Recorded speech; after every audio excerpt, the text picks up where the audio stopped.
Tonight, around 3 in the morning, you will wake up in the dark for no reason. You will check the time, feel a flicker of dread, tell yourself your sleep is broken again. But the real answer is far stranger. That waking is not a malfunction, it is a memory, a switch your ancestors flipped every single night, and nobody ever told you it existed. For almost all of human history, nobody slept the way you sleep now.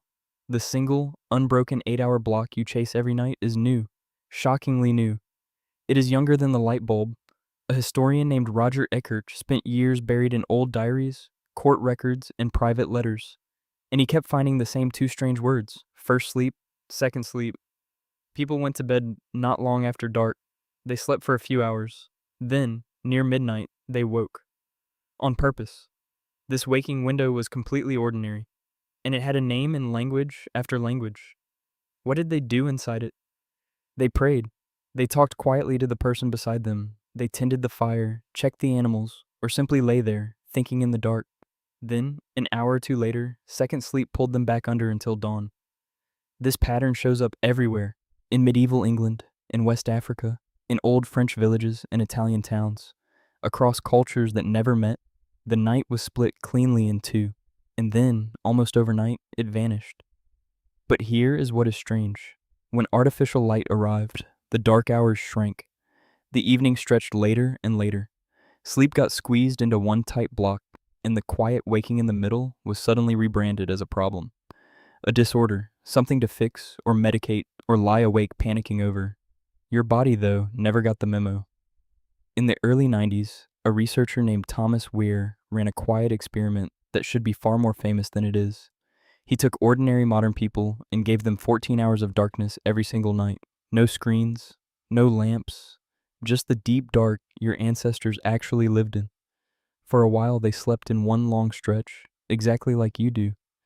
But after a few weeks, something shifted on its own. Their sleep cracked into two pieces: a first sleep, a waking pause, a second sleep.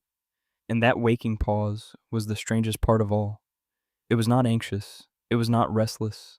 Their brains flooded with prolactin, a hormone tied to deep calm, the kind of warm stillness you feel in the drowsy seconds before you drift off. They described those hours as peaceful. Some called it almost meditative. Sit with that for a moment. The exact hour you dread, the one that fills you with quiet panic, may be the calmest your mind was ever built to feel. So why does it feel like dread now? Because the panic is the new part, not the waking. You jolt awake at 3, and instead of resting inside it, you reach for your phone. You count the hours of sleep you have left. You do the cruel little math on how wrecked tomorrow will be.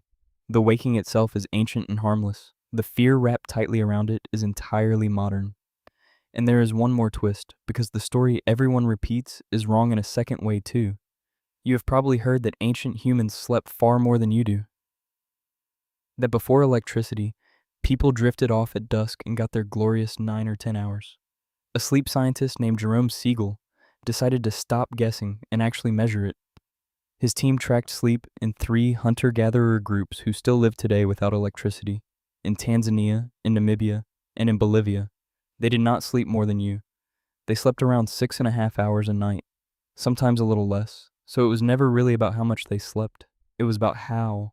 One natural pattern, 2 pieces, a quiet island of waking in the middle that absolutely nobody feared. Here's a question worth leaving the lights off for. If your body keeps trying, night after night after night, to split your sleep into 2 halves, then who exactly decided that 8 unbroken hours was the one correct way to do it? Think about that the next time you snap awake into the dark, because you are not failing at sleep.